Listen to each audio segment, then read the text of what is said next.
O mercado do wellness está estimado em 1,8 bilhões de dólares. É um dos mercados que apresenta maior crescimento e isso reflete claramente as preocupações atuais dos consumidores. Os estudos apontam para um futuro do bem-estar cada vez mais holístico, apoiado na ciência e nos dados, com a procura por wearables e a credibilidade clínica e científica a tomar um papel cada vez mais relevante. Bem-vindos ao Pitch, eu sou a Marta Leite Castro.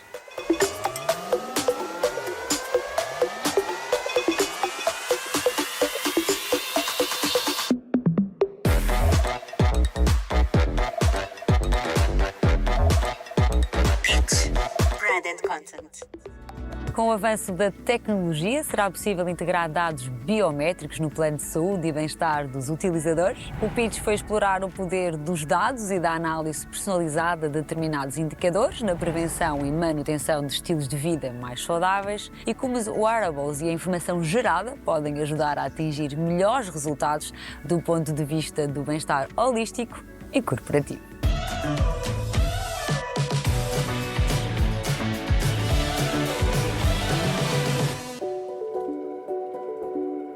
Sem dúvida que a tecnologia tem sido sempre um instrumento crucial para a medicina. A biotecnologia foi talvez o grande disruptor da medicina e a grande diferença que nós temos nos dias de hoje de qualidade de cuidados. O que nós começamos a ver é uma convergência muito grande a permitir não só avançar mais rápido, mas olhar para áreas onde a quantidade de dados que nós teríamos que processar em regime humano seria completamente impossível. Além disso, começamos a ter wearables que aqui obviamente agregam várias tecnologias. Temos grandes computadores em áreas muito pequenininhas que transportamos todos os dias e isso faz com que a colheita de dados seja incrível. Há vários estudos que nos mostram que nós nas unidades de saúde chegamos a ter 1 a 3% dos dados todos de saúde, se nós contarmos como os dados do wellness sendo dados de saúde. Tudo o resto está com o doente, não é? E esse é talvez um dos grandes desafios do nosso tempo, que é como é que nós vamos centralizar a informação e escolher a informação que seja muito boa versus informação que nós não temos a certeza se é tão boa.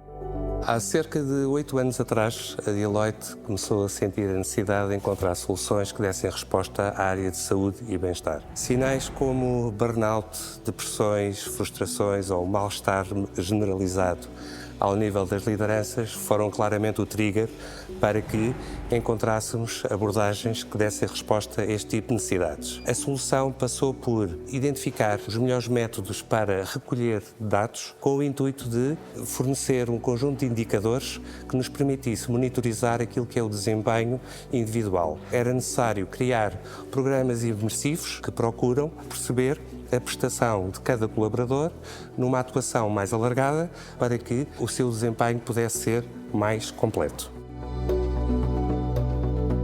Para o Fuel é importantíssima toda a recolha de dados no conjunto de dispositivos, no sentido de avaliar aqui um conjunto de parâmetros que medem o sono, aspectos como nutrição, questões relacionadas com o desempenho físico, para que todo este tipo de informação nos permita fazer uma análise conjugada de todos estes mesmos parâmetros. A tecnologia acaba por ser aqui uma peça-chave em toda a solução. Mesmo no desenvolvimento dos nossos algoritmos, tentamos sempre utilizar tecnologia de ponta. Nós, ao longo da nossa vida, vamos variando muito. Só com uma monitorização, literalmente 24/7, é que eu consigo ter uma informação real do que é esta pessoa agora, neste momento, e verdadeiramente personalizar as recomendações. É muito mais interessante pensar em hábitos de vida antes de pensar em tratamento. Como organização, claro que é um desafio, porque não é fácil concentrar o que são os dados clássicos de saúde ou de doença, não é? Ou os exames, versus os dados que nós podemos ter diários de qualquer cidadão. Já estamos numa fase muito interessante, que nós já tratamos o ser de forma multidisciplinar, o individual, naquele momento, com contextos muito específicos. Há pessoas, por exemplo, que têm períodos do ano em que sofrem muito mais por stress no trabalho e por aí fora. Implica também uma alteração do nosso modus operandi como profissionais de saúde, estarmos abertos a ter acesso a outro tipo de informação que antes não estávamos habituados a perguntar. No nosso omnicanal, no Mais Lusíadas, nós abrimos áreas específicas onde a pessoa vai dando informação e se efetivamente essa informação não estiver de acordo com o que é expectável, gera alertas ou gera ensinos. Vai haver cada vez mais instrumentos destes. Obviamente que aqui com um bónus muito grande, que é termos os profissionais todos a poderem participar nestas áreas verdadeiramente multidisciplinarmente e à volta do cidadão, que essa vai ser talvez a maior disrupção quando começarmos a cruzar a informação e a usar, obviamente, novas tecnologias também, como a computação quântica, que claramente nos vai permitir fazer outros tipos de avaliações, aí já populacionais e multifatoriais. As organizações ainda estão muito numa perspectiva de criar sessões de sensibilização, mas não um programa continuado. E esta é a grande diferença relativamente àquilo que nós apresentamos no mercado. É preciso ter um processo com princípio, meio e fim, com o intuito de irmos interagindo com cada colaborador, permitindo dar feedback em função de áreas de maior necessidade de desenvolvimento para que essa progressão se faça realmente sentir. O período de permanência no trabalho tem vindo a crescer, temos tido de facto resultados extremamente positivos. Quando as pessoas compreendem o benefício deste trabalho conjunto, valorizam e percebem aquilo que é o seu equilíbrio e bem-estar no dia-a-dia. Uma das áreas mais desenvolvidas nos últimos 3, 4 anos tem sido a nossa noção de consciência e do impacto da mente no nosso corpo. E sem dúvida que a noção de bem-estar, ou seja, de felicidade, de satisfação, de realização, está conectada totalmente à nossa saúde. Se me sentir bem e se for feliz, realizada, etc., nós sabemos que o outcome clínico é sempre melhor. Aliás, há cada vez mais estudos a juntarem estes dois conceitos e seguramente que nos próximos 10 anos vamos ser surpreendidos com muitas áreas novas. O fitness deixou de ser uma moda e passou a ser uma prioridade e fonte de bem-estar para muitas pessoas. A potenciação da informação individual para atingir determinados resultados e a importância da componente humana com o regresso às sessões presenciais e na procura por PT estão a marcar o futuro do mercado.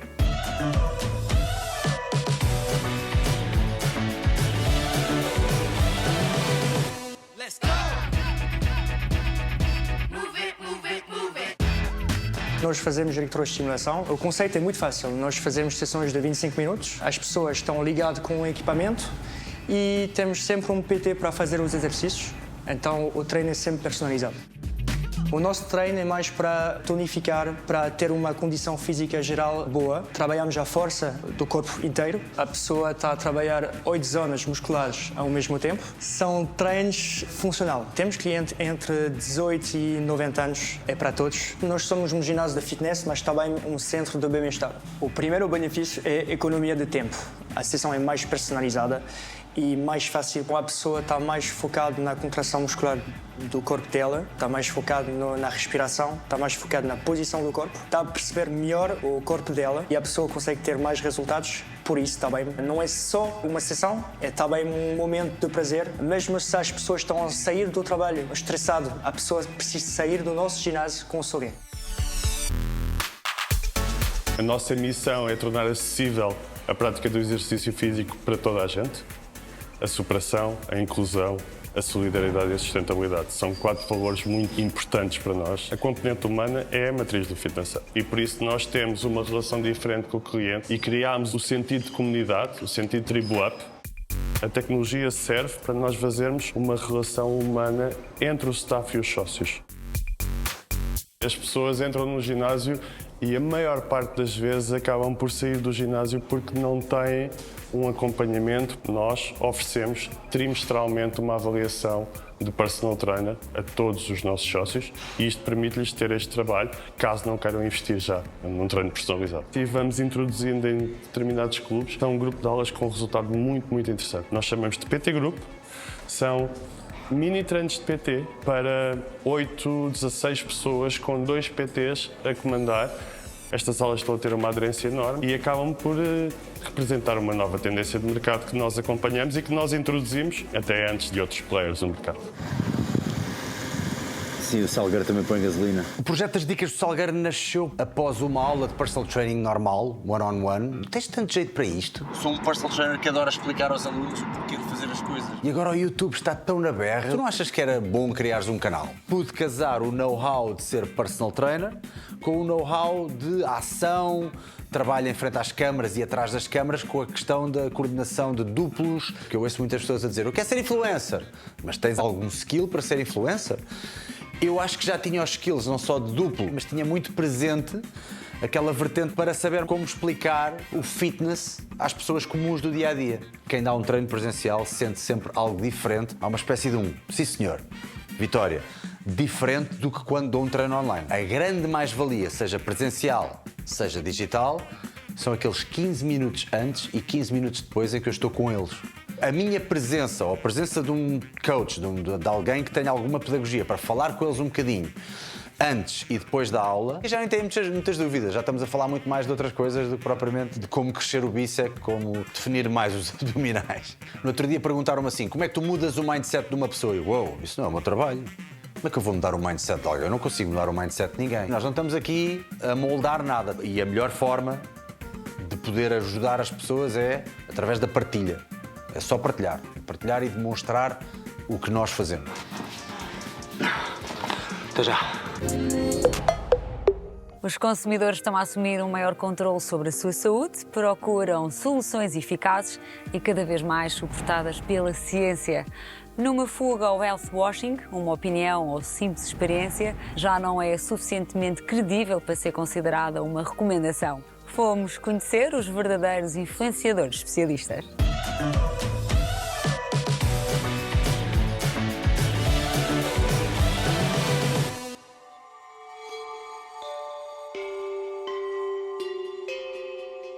O bem-estar está muito ligado ao sistema imunitário da pessoa. O paradigma que abrange muito a medicina ainda é muito uma maleita, um comprimido. Faz com que muitas pessoas não vejam com a clareza de vida que é mais importante ter o terreno bem equipado, bem preparado, para ganhar no braço de ferro com o agente invasor, seja ele qual for. Não esquecer nunca das principais premissas ditadas pelo pai da medicina, pelo Hipócrates, que é primo non nocere. Primeiro não fazer o dano. Antes de estar preocupado em fazer as coisas bem, preocupar em eliminar as coisas que nos fazem mal. Porque a saúde tem sempre 4 componentes, começando sempre pela saúde física. Sem saúde física não há saúde mental. Sem saúde mental não há saúde espiritual.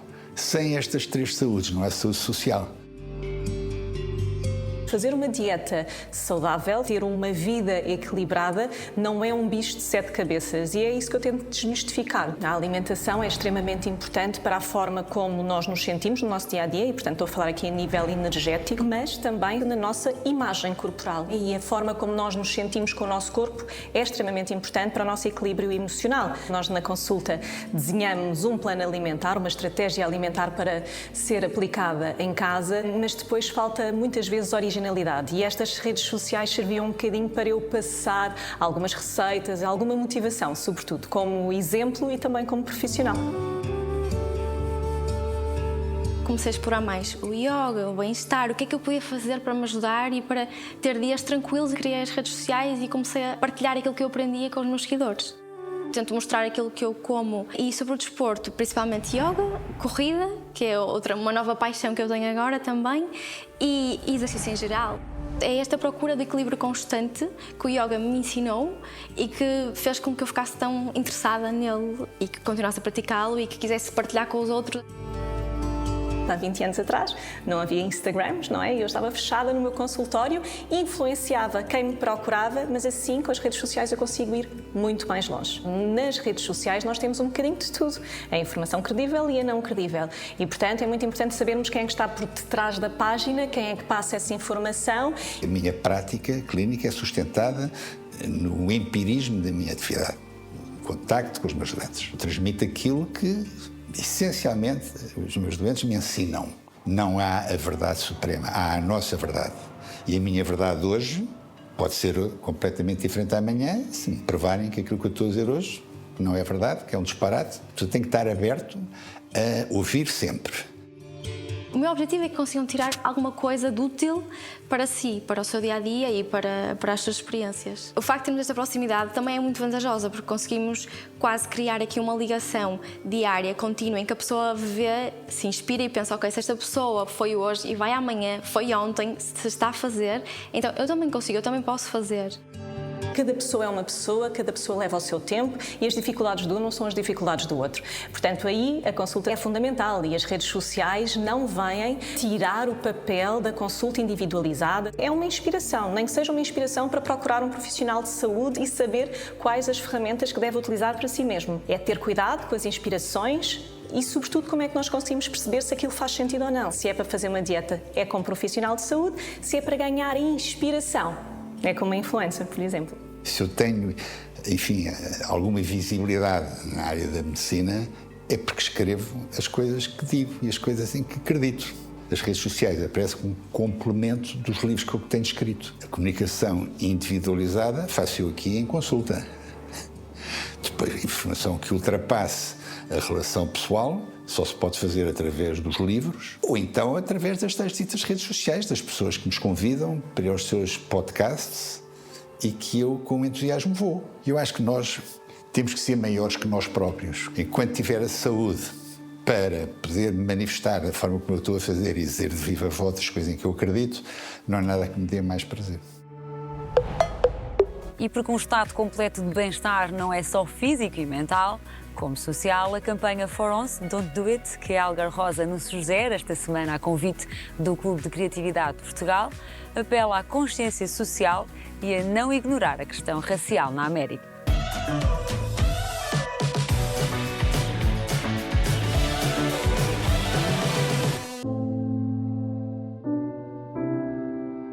Hoje trago uma campanha que vive sobretudo da simplicidade e não da exuberância a que estamos habituados a uma marca como a Nike. A campanha chama-se For Once, Don't Do It. Foi lançada 4 dias apenas após a morte de George Floyd e fala sobretudo sobre a importância de todos estarem envolvidos na luta contra o racismo.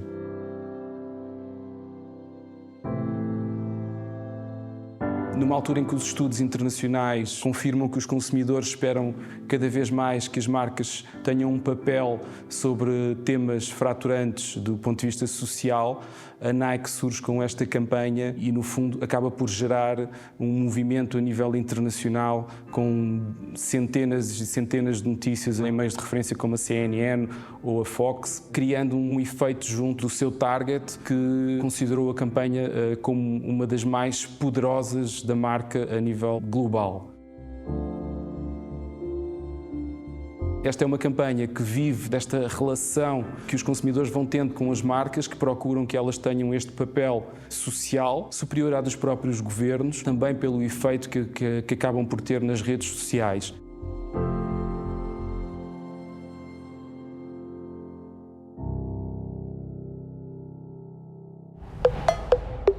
Mantenha-se informado acerca das últimas tendências e não perca os melhores insights.